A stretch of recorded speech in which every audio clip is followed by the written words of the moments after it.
Alright, mga kababayan, mga kaibigan, mga kabirador, ayan, mga katokis. Kamusta po kayong lahat and welcome po dito sa Tokis Birador, ang second channel ni Simply Tokis Vlog. Dito naman po tayo mag-a-upload mga kababayan, maski na isang video lang, no? Magbibigay po tayo ng maiksing komento, opinion at reaksyon sa mga mainit na usaping pang-politika sa ating bansa. So pag-usapan natin mga kababayan, itong inyong DOJ Secretary Boying Remulla ay tinatambakan po ng kaso. Bakit siya kinakasuhan? Siguro may pinaka-main na dahilan dyan, no? Mukhang merong evil forces na ayaw siyang paupuin sa pwesto na ito. Okay, at ganun din po si Marcoleta. Dumipensa po si Marcoleta sa pagnanais niyang mabigyan ng proteksyon ang mga diskaya, na sana ang mga diskaya ay gawing state witness ng gobyerno sa pamamagitan ng DOJ. Dumipensa po siya diyan mga kababayan. Meron po siyang paliwanag. Okay, so bago natin i-discuss yan, shout out po lahat sa inyo and may God bless us all. Okay mga kababayan, punta po tayo dito kay DOJ Secretary Crispin Boying Remulla. Kasi po, tinatambakan po ito ng kaso. Maalala nyo, si Amy Marcos, dagli-dagling pumunta sa ombudsman nung nalaman niyang ibinasura ng ombudsman yung pinal niyang kaso kila Remulla, kay Torre, sa kapatid ni Remulla, si DILG Secretary John Vic, kay former PMP spokesperson Jean Fajardo, kay former PMP Chief Marbil at iba pa, na dahil daw po sa illegal kidnapping. Nag-motion for reconsideration si Amy sa ombudsman. Kasi po, bakit? Kasi po si Secretary Boying Remulla ay nag-a-apply po para maging ombudsman. Yung binakante ni Martires. Ang nakaupo lang dyan, acting commissioner, acting ombudsman si Dave Garcia. Tama po ba? Yung pangalan niya? Ganun, no? Correct nyo na lang ako kung nagkamali ako. Okay, so binasura po, nag-MR siya. Kasi kinakailangan ni Boying Remulla ng clearance from ombudsman para po makwalify siya dito sa interview na ginagawa ng Judicial and Bar Council. Sila po ang magre-rekomenda sa Pangulo kung sino yung nakukuha nila. Sa tingin ni Amy, ito parang formality lang, no? Talagang plano ng gobyerno na iupo si Remulla at aasuntuhin si Sara Duterte. Yun, di ba?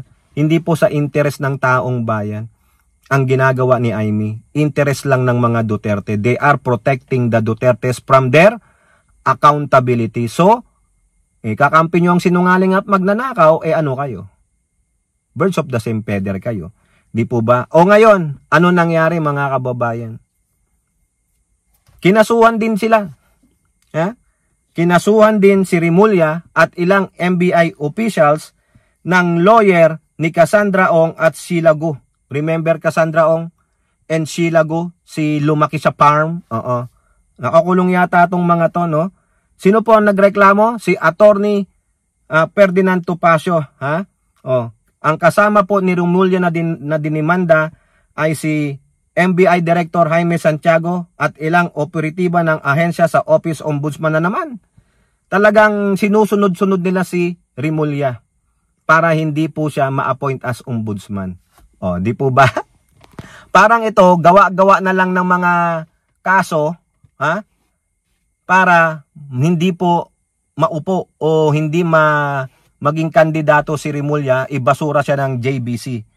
Kabilang sa mga kasong inihain ang arbitrary detention, kaugnay ng pag-aresto sa mga negosyanteng Cassandra Ong at Sheila Gu noong Agosto 2024 sa Indonesia, kasabay ng investigasyon ng Kongreso hinggil sa Pogo. Biruin mo yun? Arbitrary detention daw po. Anak ng tokwa talaga. Ayon kay Topacio, labag sa batas ang ginawang pag-aresto dahil walang inalabas na warrant at tanging contempt order ng Kamara ang ginamit na batayan. Di labanan nyo ngayon. Labanan mo, Topacio, itong magaling na piskal na si Jaime Santiago. Tingnan mo, idinagdag pa na yung hindi makatarungan ng pagkakakulong ng 4 na araw sa NBI bago sila nilagay sa kustodiya. Bakit ngayon ka lang nag-file ng demanda, Topacio? Di ba? Talaga pong merong political move eh. May political move mga kababayan. Bakit ngayon ka lang nagdemanda? Almost a year na. Dapat nung nahuli yun, nung kinulong sila, baka 2 o 3 araw pa lang, magaling ka namang abogado, alam mo tong arbitrary detention, bakit hindi ka nag-file kaagad ng demanda labang kay Boyong Rimulya, kay Jaime Santiago at ilang pang opisyal? Bakit ngayon lang? O di ba mga kababayan, matatawa ka na lang sa mga to eh. Kayo naman alam naman namin ang galawan ninyo. Nako naman, Diyos mio.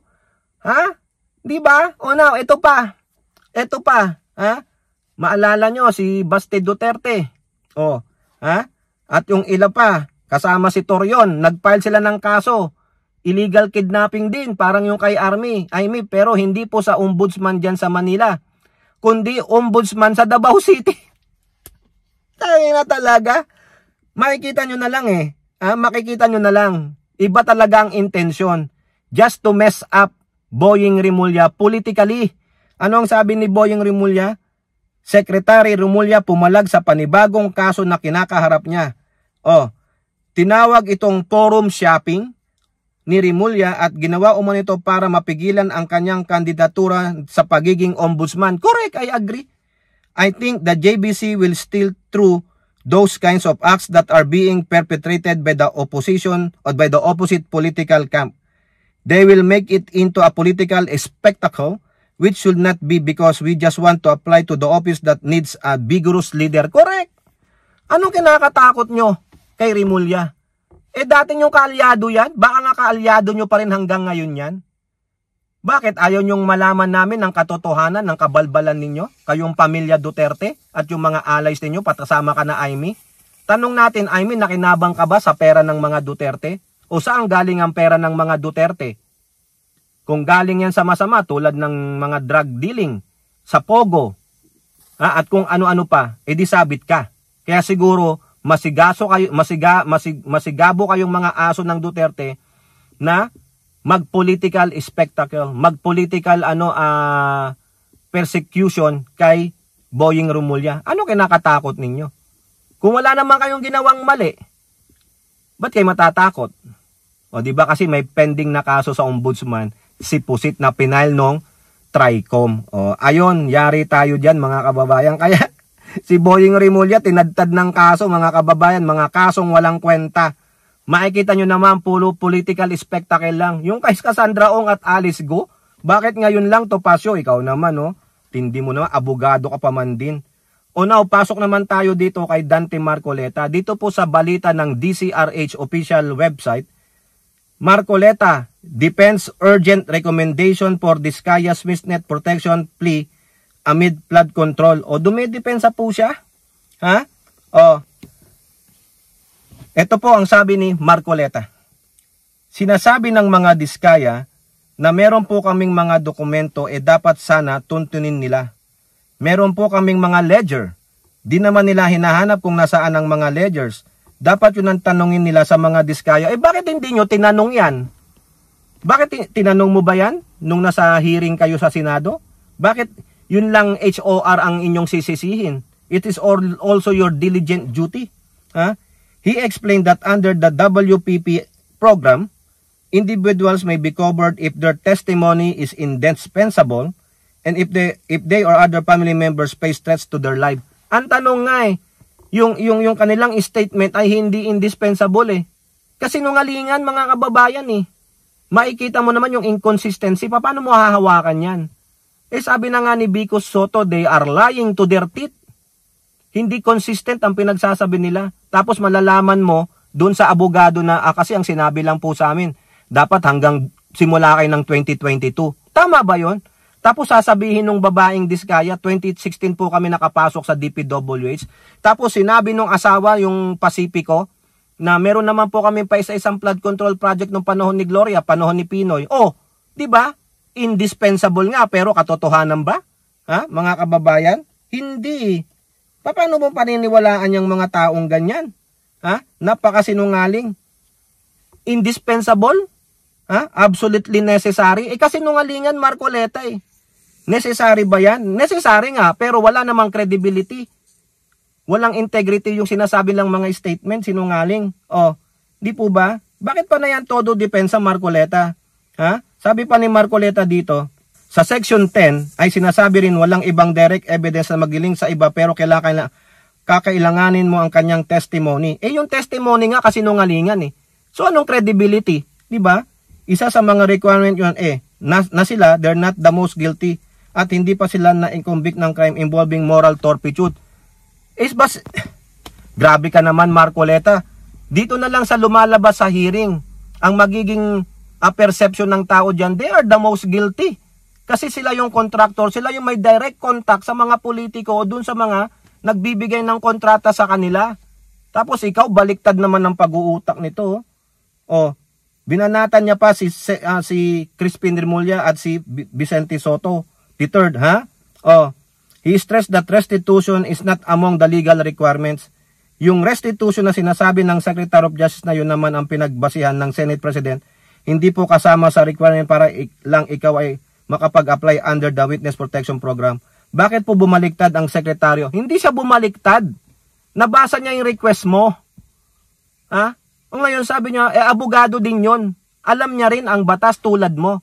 O, paano babaliktad? Ha? Responding to the criticism that he was rushing the process, Marcoleta insisted urgency was warranted. Sila po ay nagkusa na gumawa ng salaysay at kung malalagay ang kanilang buhay sa alanganin, sa peligro, sa kamatayan, hindi ko po hihintay na dumating yon. Gagawin ko katungkulan ko sa ilalim ng batas. Kung sinasabi nilang magmamadali ako, maaring nagmamadali ako sapagkat yun ang kailangan para sila ay maligtas. O, may threat ba? O di sana ngayon, tad na sila. Wala naman. Ilabas ninyo yung threat. Meron ba? Wala naman. Nagmamadali lang kayo para sila ay i-shield sa kanilang mga accountability. At may nababalita nga mga kababayan na meron daw di umano na isang senador na nanghihingi ng 1 billion sa mga diskaya. At di umano 120 million lang ang naging usapan na. Yung 120 million lang ang iyong integridad, ang iyong pagkatao. 'Di ba? O yan po depensa ni Marcoleta, bakit daw siya nagmamadali kasi may threat daw sa buhay ng mga diskaya. At indispensable naman daw yung ginawa ng diskaya. Ang tanong base sa sinabi nung abogado nila ng diskaya, sabi kasi sa amin 2022 lang ang sabihin Sinong nagsabi sa inyo? Ibig sabihin kayo ay na-coerce, kayo ay naturuan na magsinungaling, kayo ay nagpagamit. Di po ba? Tama, mali. O kayo po, ano pong inyong masasabi? Comment down below and don't forget to like and share. Hope to see you on next videos. Bye-bye. God bless.